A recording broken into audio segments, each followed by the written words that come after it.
RKO, the infamous NWO, back with another video doing my Raw review for this week's Raw 3-hour special with the return of The Rock, the Go Home Show 2 Survivor Series. So let's get started. First part was opening the show with JR, the Michael Cole challenge to JR. So if JR would beat Michael Cole in all 3 rounds, he would get a job back. First round was a arm wrestling contest, and JR won that. Second round was a dance-off, which was kind of awkward watching. He won that. And third was whoever weighs less wins, and JR obviously weighs more than Michael Cole, so he lost. But CM Punk came out, gave Michael Cole Anaconda Vice, and JR is on commentary tonight. Then we got the match between Intercontinental Champion Cody Rhodes and Hunico versus Sin Cara and Kofi Kingston. So first thing I noticed was Cody Rhodes got rid of that, but finally got rid of the mask he's been wearing for the past over a year, almost a year now, I believe. And he has no music. He doesn't say Cody Rhodes. He's named himself Rhodes. And it looks like Cody Rhodes is going to be going up into the main event. The match was actually a decent match, and Cody Rhodes got the pinfall victory on Kofi Kingston. Yes, and then we got to see a limo roll up, and everyone thinking it's The Rock, me thinking it's Kevin Nash, but it ends up being Mick Foley with the epic t-shirt. Half of the Team Bring It shirt, the other half is Rise Above Hate, the crappy Cena shirt. Next, I believe we have, I'm just reading the match listings because it was a long show, and not a lot of it was good, because this match was pretty crap. Mason Ryan versus Dolph Ziggler, and this match ended in disqualification when Vicky Guerrero slapped Mason Ryan and ended in disqualification. So that match sucked. Next we had, the segment between Mick Foley and John Cena of This Is Your Life, the crappy edition. Oh my god, this was another horrible thing to watch. Pretty much a crappier version of This Is Your Life, and by the end of it, we saw, I believe, Cena's coach. We saw, I don't know, someone else, and then we saw Cena's dad. It was garbage. It was the worst thing to watch. The only thing that made me laugh was Cena was like, oh god, that's how bad it was. And then Rock comes out, rock bottom Mick Foley, and then walks out. And it was like, did they really just do that? It seemed like, it didn't seem right. Like, this Rock just came out, like there was no, and then he just rock bottomed, he didn't say anything, and then left, and then music was still running as he did everything. It's like, it was like a, oh, don't change the channel, Rock's here, we showed The Rock, he rock bottom Mick Foley, stay with us. Like, after that segment, I felt like changing the channel and not watching Raw. That's how bad the segment was.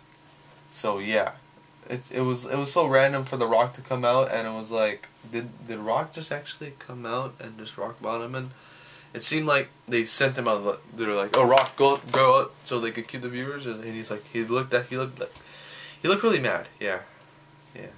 So the next match, I believe, was Sheamus versus Jack Swagger. This was a decent match. Sheamus got the win. Bro kick on Swagger. 1, 2, 3. Sheamus got the win. Next we had Kelly versus Natalya, and I believe, this match was like 2 minutes. Kelly got the roll of victory on Natalya. Yeah, that match sucked. Next we had the tag team match, Alberto Del Rio and Mark Henry versus The Big Show and CM Punk, and this was actually a pretty decent tag team match. A lot of good action between Henry and Big Show, between Del Rio and Punk, between Henry and Punk. But the ending came where Henry got the World's Strongest Slam on CM Punk. Del Rio was a legal man, got the victory on the pinfall victory on CM Punk. So yeah, I think we're seeing a new WWE champion. And then on top of that, I forgot to add, before the match, Del Rio jumped Punk, and at the end of that match, he put him in the his armbar finisher, so messing up his arm. So his arm will be injured for the pay-per-view this Sunday probably. Next match we had is Kevin. Oh yeah. So Santino came out and said how he was so close to winning the Rumble this year in Boston because the Rumble was in Boston. They were in Boston that night. And yeah, how he was one of the last men. And ever since the Rumble, he's been on the right track. Kevin Nash comes out saying how he got the biggest pop of the Rumble. And then Jackknife Powerbomb Santino Marella and left. And that was it. Next we had, hold on. Randy Orton versus Wade Barrett from, what was it? The rematch from SmackDown. And this match ended because both teams, Team Barrett and Team Orton, both came out and were at ringside. And one of Team Barrett interfered in the match, and it ended up into a big brawl. I thought Orton was going to win, and then there was going to be a big brawl. But no, another disqualification tonight, and then a big brawl. And now the final segment, Rock comes out, starts talking. Awesome Truth comes up.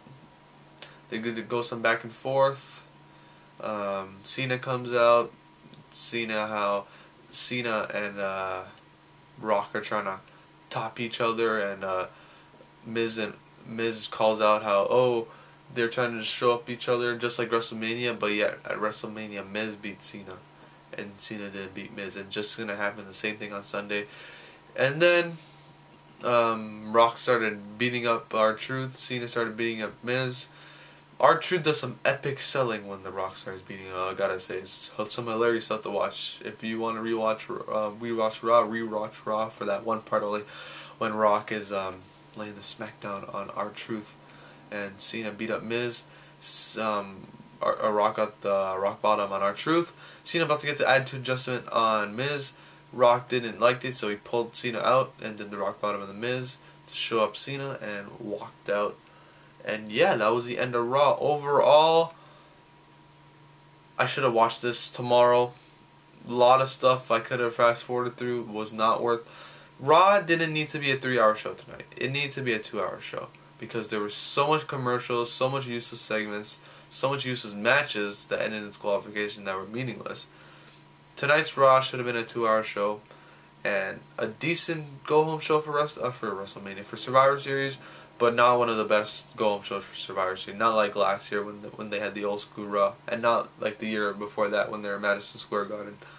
Over the past 3 years, this probably has to be one of the worst go-home shows for Survivor Series, even if The Rock was on the show or not. A lot of it was bad, more than good. Too much commercial breaks in between.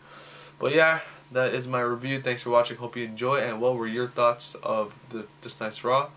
And my Survivor Series predictions will be up by Wednesday. So that is it.